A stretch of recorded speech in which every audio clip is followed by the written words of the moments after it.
સદા ભગવાનના યસે સંભાવે નિકાલ કરાવવાનું જમવા વાળું કીધું ને કે સામે આવે ત્યારે આપણે એવું કહીએ કે આપણે હવે આ તો ખાવું જ પડશે, પણ આપણને ખબર પડે કે આપણા મનને જોઈતું હોય એટલે જ આપણે એવું કહેતા હોઈએ. બરાબર બરાબર. એટલે ઘણી બધી અમે લોકો પણ આ બધું કરતા કરતા કરતા કરતા અને પછી ધીમે ધીમે ખબર પડતી કે કહો આપણને તો આ જ્ઞાન આપણે સમજીએ છીએ પણ જુદી રીતે સમજીએ છીએ આપણે. એટલે ધીમે ધીમે બધું સમજાતું જાય અને આપણને સરસ કામ લાગતું જાય કે દાદાની આજ્ઞાને આપણે પાડવી છે એવું બહુ જબરજસ્ત અંદર ભાવના છે, પણ છતાં એનું પેલું પરિણામ નથી તો કે વચ્ચે આપેલી પોતાની સમજણ અંદર ઘૂસી જાય છે અને એના લીધે આ બધું પરિણામ બદલાઈ જાય છે અંદર. બહુ સરસ છે આ. બહુ બહુ એટલે ઘણી વાર તો કહેવાય ને કે આજ્ઞાના શબ્દો કરતા આજ્ઞાધીન વ્યક્તિનું જીવન જુઓ ને તો વધારે આજ્ઞા સમજાય. આજ્ઞાના શબ્દો તો આપણે આપણી રીતે સમજી લઈએ, પણ એ આજ્ઞાની અંદર ખરેખર બરાબર રહેતા હોય ને એનું જીવન તમને જોતા આવડે ને તો બધી યથાર્થતા જલ્દી સમજાય કે ઓહો અહીંયા આવી જગ્યાએ આવું કરે છે, આવી જગ્યાએ આવું કરે છે. દરેક દરેક સંજોગોમાં જુદી જુદી મેથડથી આજ્ઞાને એપ્લાય થાય છે. કોઈ વસ્તુને આપણે ખાવી જ લઈ જ લેવી અને એને જ સંભાવે નિકાલ કરવો અથવા તો સામું જે કહે છે એમ જ કરવું એ જ સંભાવે નિકાલ, એવું કોઈ ચોક્કસ પ્રક્રિયા નથી કે આને જ સંભાવે નિકાલ કહેવાય. દરેક જગ્યામાં જુદી જુદી રીતે બહારની પ્રક્રિયા હોય છે અને એ સંભાવે નિકાલમાં આવે છે. કોઈક જગ્યાએ આપણે સામો કહે છે એવું રહેવું એ સંભાવે નિકાલ, કોઈ જગ્યાએ સામો કહે છે પણ ના એની અંદર આપણે ઇન્વોલ્વ ના થવું એ સંભાવે નિકાલ. દરેક જગ્યા દરેક પ્રસંગો દરેકની અંદર એ જુદી જુદી રીતે એ દ્રષ્ટિ એક જ હોય પણ એનો બહારનો જે ઉપયોગ છે એ અલગ અલગ હોય છે. કોઈ એવું જ માની લે કે ના આપણે તો દરેક વસ્તુનો સંભાવે નિકાલ કરવાનો, તે પછી કોઈ બહાર ગયા હોય ફ્રેન્ડ એવો મળ્યો હોય ને એ કહે કે જરાક ડ્રિંક પણ કરાય, પેલો ફ્રેન્ડ હોય એટલે બહુ એને આગ્રહ કરે કે કોઈ દિવસ નહીં આવે, કોઈક દિવસ તો પી લે આટલું. બધા મજા કરે તું બેસી રહો તો ના ચાલે ને. તે અંદર એવું થાય કે આપણે આ બધા આટલું બધું કે કરે છે ને સંભાવે નિકાલ નહીં કરીએ ને તો પછી આ બધું આજ્ઞા નહીં રહેશે, પછી આ બધા ફ્રેન્ડ સર્કલ જોડે રિલેશન પણ નહીં રહેશે, બધું આમ નહીં થાય. તે અંદર પેલું શું થઈ જાય, સંભાવે નિકાલનું આવી ને પેલો પીવડાવે ને એ પી લે પોતે. હવે એને એ પોતે પીવે એનો વાંધો નથી, પણ એ જે માની લે છે ને કે હું આજ્ઞા સંભાવે નિકાલના લીધે આ કરું છું, તે સંભાવે નિકાલની આજ્ઞા ઉપર એની અણસમજણ આવી એટલે એનું પેલું આવરણ આવતું જાય છે. આ સંભાવે નિકાલ જલ્દી સમજાશે નહીં. જો એટલે બહુ જ આ જેમ અમે લોકો દાદા ભગવાન પાસે બ્રહ્મચર્ય વ્રત લીધું તો હવે વ્રતની અંદર આપણો જે ધ્યેય છે એ ધ્યેયને નુકસાન કરે એવા જે સંજોગો આવે ને ત્યાં આગળ સંભાવે નિકાલ એ દાદા ભગવાન કે એમાં તારે બિલકુલ સંભાવે નિકાલની આજ્ઞાની યાદ જ કરવાની નહીં. તારે જેમ કોઈ છોકરી હોય ને એને કહે કે ચાલ આજે તું કોફી પીવા ફલાણાથી જમવા લે, તમે તો બહુ સરસ કરો છો, આમ આવો આમ વાતો, તો તારે સમજી જવાનું હોય કે છે કે મારો જે ધ્યેય છે એ ધ્યેયની અંદર આ બાધક કારણ છે અહીંયા. કે તું પાછો એની જોડે કે સત્સંગ કરવા બેસું, સમજાવવા બેસું, તો તારો ધ્યેય હોવું જતો રહે કે છે. ત્યાં સંભાવે નિકાલ એ આજ્ઞા કરતા પણ તારો ધ્યેય એ સૌથી સુપર છે. પછી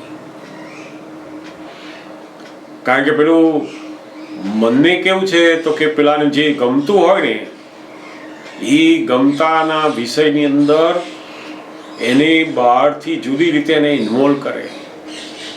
કોઈને વ્યવહારની વાતોથી, કોઈને કોઈ આવડતથી, કોઈને સત્સંગથી, કોઈને બીજી બધી વાતોથી એની જોડેનો જે સહવાસ છે, એની જોડેની વાતોનો જે આનંદ છે એ પેલા કન્વર્ટ થતો હોય અંદર. એટલે પોતાનો જે ધ્યેય છે એનાથી બિલકુલ વિપરીત જતો હોય. પછી ત્યાં દાદા ભગવાન એને બતાવે કે આ તું સંભાવે નિકાલે નથી, તારો ધ્યેય નથી, કશું રહેતું નથી. એટલે ધીમે ધીમે ધીમે એ જગ્યા ઉપરથી આપણે બિલકુલ જતું રહેવું, એને ના દુઃખ લાગે તો પણ જતું રહેવું, આપણા ધ્યેયને સાચવવા માટે ત્યાં પછી સંભાવે નિકાલ આવી જ ગયો કહેવાય.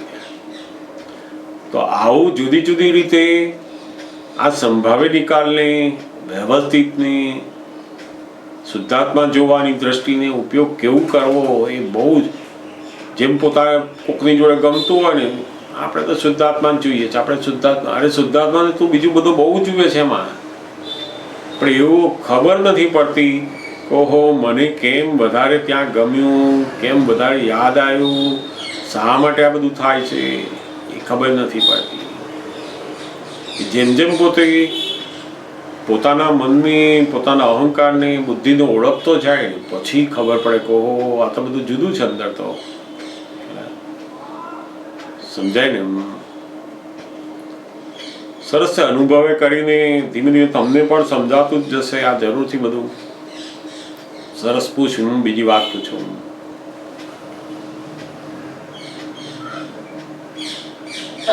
અશોક કાકા, આપણે બંને હસબન્ડ વાઈફ સત્સંગમાં આવતા હોઈએ તો એનાથી સમજણ હોય, એના લીધે સ્થૂળ વિષય હોય એ નહીં બરાબર જેવો જ હોય, લગભગ ના જ હોય એવો થઈ ગયો હોય, છતાં પણ આપણને ટીવી સિરિયલમાં, મેં તમને આગળ એકવાર ક્વેશ્ચન લખીને મોકલ્યો હતો કે ટીવી સિરિયલમાં આપણને હસબન્ડ વાઈફનો રોલ હોય ને, એમાં બી હસબન્ડનો રોલ જેમાં એ પોતાની વાઈફને રિસ્પેક્ટ આપતો હોય, કાં તો એને જોબ માટેની પરમિશન આપતો હોય, એને આગળ વધારવા પ્રયત્ન કરતો હોય, સમાજમાં એને કલબીતો, એવી કોઈ સિરિયલ હોય એ આપણને ગમતી હોય અને આપણે એમ કન્ટિન્યુઅસ જોતા હોઈએ અને એમાં મેલ કેરેક્ટર આપણને ગમતું હોય, તો એ કેમ હોય? મને એવું ખબર પડે છે કે મારાના અંકિત અમે બંને હસબન્ડ વાઈફના રિલેશનમાં એ વસ્તુ તો નહીં બરાબર જ છે, કેમ કે અમે બે વસ્તુ સમજણથી સ્વીકારી દીધી છે. તો આ જે છે એ અલગ પ્રકારનો વિષય છે, શું છે મગજમાં જે આપણે જોવાનું ગમે છે સિરિયલમાં? મૂળ છે ને ઊંડાણમાં પોતે સ્ત્રીની જે કાલ્પનિકતા હોય છે ને એ બધે શોધતી હોય હંમેશા. આ બધા પાત્રોમાં આપણે જે જોતા હોય ને એમાં ગમતું હોય, પછી એમાં ઊંડા ઉતરીએ છે ને એ મૂળ પોતાની જે મન છે એની અંદર એ કાલ્પનિકતા પડેલી છે અને એટલી ગમે છે ત્યાંથી કે આવું મળે તો સરસ, આવું હોય સરસ, આવું વર્તે તો સરસ. એ ગમતા પણ ઉત્પન્ન થાય છે કારણ કે પોતાની અંદર એ વસ્તુ એને બહુ જ મનને ગમે છે. અને એ ગમવા પણ આમાં એ પછી શું થાય તો કે પોતાના પતિની અંદર એવું શોધે, અથવા પતિમાં જો એવું થોડુંક ઓછું હોય ને તો એને ઓછું ગમે પછી, કારણ કે એણે પેલું જોયું, એની કાલ્પનિકતા ઊભી થઈ એની. ઓહો આવા હસબન્ડ હોય તો બહુ જ સરસ કહેવાય, આવું હોય તો બહુ જ સરસ કહેવાય, આવું કરે તો આમ, આવી વાત કરે તો આમ, આવું હેલ્પ કરે તો આમ. હવે એના પતિથી થોડુંક ઓછું વધતું થયું ને તો પેલી કાલ્પનિકતા, પેલી સરખામણી શરૂ થાય.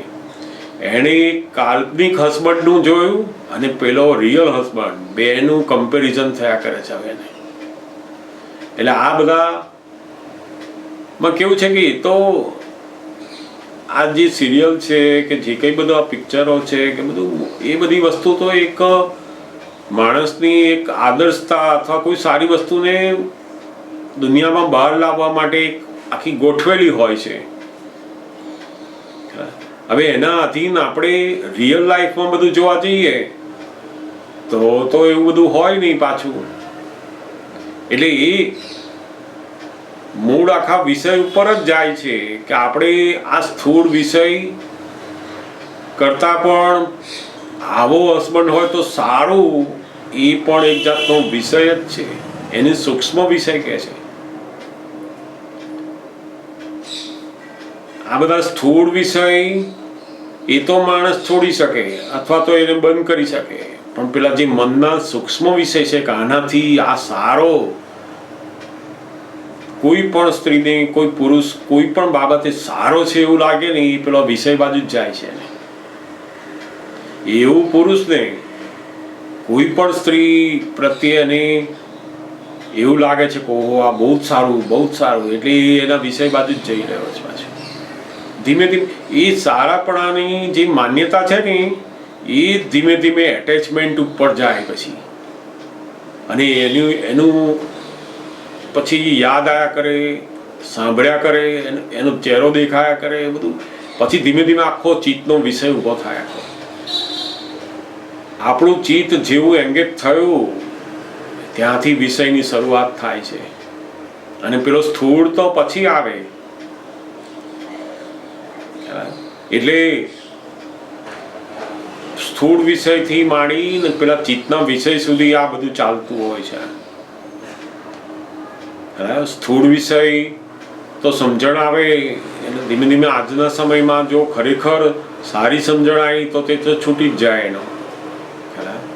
અને ઘણીવાર એના પરમાણુ અમુક પ્રકૃતિના લોકો ઓછા પણ લાયા હોય, પોતાની પ્રકૃતિની અંદર સ્થૂળ વિષયના પરમાણુ ઓછા લાયા તો નીકળી જાય, પણ પેલો સૂક્ષ્મ વિષય, ચિત્તના વિષયો એ ઘટે નહીં બહુ જલ્દી. એટલે ધીમે ધીમે એની સમજણ વધે કે ઓહો આ પતિ તરીકેનું એ તો પાત્ર છે, પતિ નથી, કાલ્પનિક પાત્ર. અને કાલ્પનિક પાત્ર તો બધા આવા જ હોય નથી. બધા ઘણા લોકો તમારે કેવો હસબન્ડ જોઈએ, તમારે કેવી વાઈફ જોઈએ, તમે કેવી છોકરી પસંદ કરો, તો બધી કાલ્પનિક હોય. તો કે એવું હોય નહીં બહાર. કાલ્પનિક વસ્તુમાં રાચ્યા રહેવું એ બહુ જ મોટો વિષય છે. કોઈ પણ કલ્પના તમે જોવાથી, વાંચવાથી, કોઈનું સાંભળવાથી એની અંદર આયા એટલે તમારી એક કાલ્પનિક દુનિયા ઊભી થાય છે અંદર, અને એની અંદર તમે આવું હોવું જોઈએ, આવું હોય તો સરસ, આવું હોય તો સરસ, એ એટેચ થાવ તમે. અને પછી એ શું કરે, પોતાના હસબન્ડ, પોતાના છોકરા, પોતાની વાઈફ ઉપર એ બધું જોવામાં આવે, પોતાની કલ્પના એના ઉપર મૂકે, અને એ બરાબર ના હોય એટલે પછી એને થાય કે આ નથી બરાબર, એનો દ્વેષ શરૂ થાય અંદરથી. કારણ કે પેલા ઉપર રાગ થયો હવે કે આવો હસબન્ડ, આવો છોકરો, આવી વાઈફ હોય ને તો સરસ કહેવાય. એટલે પોતાની વાઈફ, હસબન્ડની અંદર થોડુંક અણગમો ઊભો થાય તો જાય પછી, અને એ ધીમે ધીમે પેલી બાજુ વિષય શરૂ થયો અહીંયા છૂટો થતો જાય છે. આવું આ બધા આપણા ચિત્તની અંદર એકાગ્રતા કરાવે છે. આ બધી વસ્તુમાં એ બધા વિષય જ છે એક જાતના. એટલે ધીમે આપણા હેલ્પિંગ નથી, આપણે જોઈએ એનો વાંધો નહીં, જોવાનું જોઈને મૂકી દેવાનું કે આ તો બધું કાલ્પનિક છે, ગોઠવેલી વસ્તુ છે. કોઈ પણ મૂવી, સિરિયલ, આ બધી વાતો બધું એ ગોઠવેલી એક વસ્તુ છે, અને એનાથી સમાજને એક એવો સરસ દાખલો આપે છે એ લોકો કે આવું હોય તો સારું, એમ આવું હોવું જોઈએ, લોકોએ આવું રહેવું જોઈએ, જેથી પોતાના જીવન વ્યવહારને સરસ બનાવી શકે લોકો. પણ તેથી કરીને આપણા હસબન્ડમાં એ પાત્ર જોતા થયા તો ભૂલ થઈ પાછી. મોટે ભાગે શું થાય છે તો કે આપણે જે જોઈએ છે ને એવું પછી બહાર શોધીએ છીએ, અને એના લીધે પછી તકલીફો ઊભી થાય. કોકનો છોકરો જોયો, કોકની સિરિયલમાં કશું છોકરા જોજો, આમાંથી જોઈને શીખતું આ, પણ એમાં શું કશું શીખવાનું એને નથી. પછી એ છોકરો કે આ શીખું છું ને તો બીજું શીખીશ પછી. અને ત્યારે આપણે એને કહીએ કે ના એમાં જોઈને આવું ના શીખાય, એટલે છોકરાને સમજાતું નથી. ઘડીકમાં આપણે કહીએ આ શીખવાનું, ઘડીકમાં કે નહીં શીખવાનું, એને એ સમજાય નહીં. માણસ સારું જોતા જોતા જ ખરાબ જોતો થઈ જાય છે. એને લાગે કે હું સારું જોવામાં જાઉં છું, આ સારું જોવામાં, પણ એમાંથી જ એ ખરાબ ઉપર જતો રહે છે. એટલે આ નોર્મલ સામાન્ય ભાવે તમે જુઓ અને એને બાજુ મૂકી દો કે આ મારા મનને થોડીક વાર ગમતું હતું અને જોયું, બાજુ મૂકી દેવાનું. એને આ ધીમે ધીમે એ રસ ખલાસ થઈ જાય એવું રાખવાનું. કશું જોવા જેવું છે નહીં દુનિયામાં. એના કરતાં સરસ 2 આપતાવાણીના પેજ વાંચો, આપણા હસબન્ડ જોડે બેસો, આપણું 2 કામ કરો, અથવા સરસ કોઈ બીજી વસ્તુ સરસ વાંચો. આ તો બધું નકલ, બધું લોકોને એવી બધી સ્ત્રીઓને એવું બધું ઊભું થાય કે ઓહો હસબન્ડ તો આવો હોવો જોઈએ, આવો હોવો જોઈએ. તે પોતાનો હસબન્ડ છે એમાં સંતોષ ના થાય એવું કરાવ્યા. તો એના કરતાં એ જોઈને આપણે શું કરવાનું? એનો હસબન્ડ એની ઘેર બરાબર છે, મારો હસબન્ડ છે સરસ છે, બસ. ઘણી વાર આવું બધી બાબતો મહાત્માઓ ધીમે ધીમે આ બધું નિકાલમાં કરવાનું. ના હોય તો સારું, બસ મને કઈ જરૂર નથી હવે. અને છતાંય જોતા હોઈએ ત્યારે પેલો ખટકો રાખવાનો કે આને આપણે બિલકુલ અંદર પેસાડવું નથી, મારામાં જરૂર જ નથી યાર. એટલે ધીમે ધીમે આ પણ સૂક્ષ્મ બધા વિષયો જ છે. પોતાના ચિત્તને બીજી વસ્તુ, બીજી વ્યક્તિ, આવા વ્યવહાર, આવી વર્તન મારું ગમતું થયું એટલે ચોંટ્યું ત્યાં આગળ. ચોંટ્યું ચિત્ત એટલે પાછો વિષય શરૂ ત્યાં. મોટામાં મોટો વિષય જ એ ચિત્ત ચોંટે છે એ વિષય છે.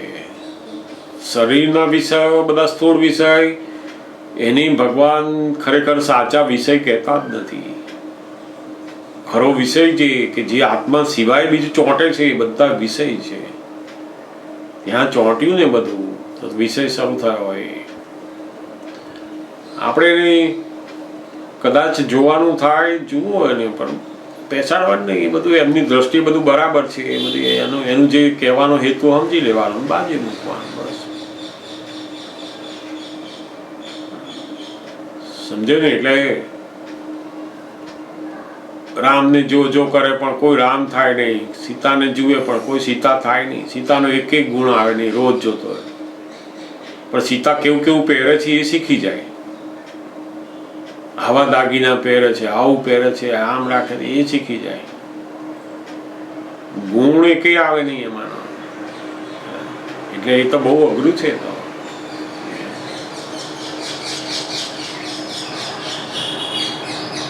સમજાયું ને? એટલે આપણે જોવું હોય તો જોવાનું, પણ એવું જોવાનું કે જે આ બધું પેસાડવાનું નહીં, ચિત્તમાં લાવવાનું નહીં. હવે એ તો બધું જોઈને બાજુ મૂકી દે. થોડા માટે મનને રોકવાનું સાધન એ. અને આ ઈચ્છા એવી રાખવાની કે આપણે મનને આમાં ના રોકાય, એવું મળે તો સારું, આમાં કઈ રોકવું. એટલે એક વ્યક્તિએ બહુ સરસ કહેલું. અમેરિકામાં મેં એક છોકરીને આવું પૂછ્યું ને કે તું આ બધું થિયેટરમાં જાય છે કે નહીં? મને કે હું તો કોઈ દિવસ નથી જતી. તો મને થયું કે એ તો એ લોકોના ઘરે મોટા મોટા ટીવી ને બધું થિયેટર ને બધા રૂમ હોય, જોતા હોય ઘરે જ, પણ ત્યાં શું જાય એમ. મેં કહ્યું તું ઘરે જોતી આવીશ? કે ના, હું તો ઘરે નથી જોતી કે છે. મને તો કે એવું કેમ તું નથી જોતી? કે હું તો ઘરે નથી જોતી ને કોઈ દિવસ થિયેટરમાં નથી જોતી કે છે. મેં પૂછ્યું પણ કારણ શું? તો કે હું એવું માનું છું કે જે લોકોને પોતાની લાઈફ જોતા નથી આવડતું એ જ લોકો બેઠા બેઠા બીજાની લાઈફ જુએ છે કે છે. મન થયું કે ઓહો, તને તો બહુ મોટું આ સમજણ પડી ગઈ કહેવાય.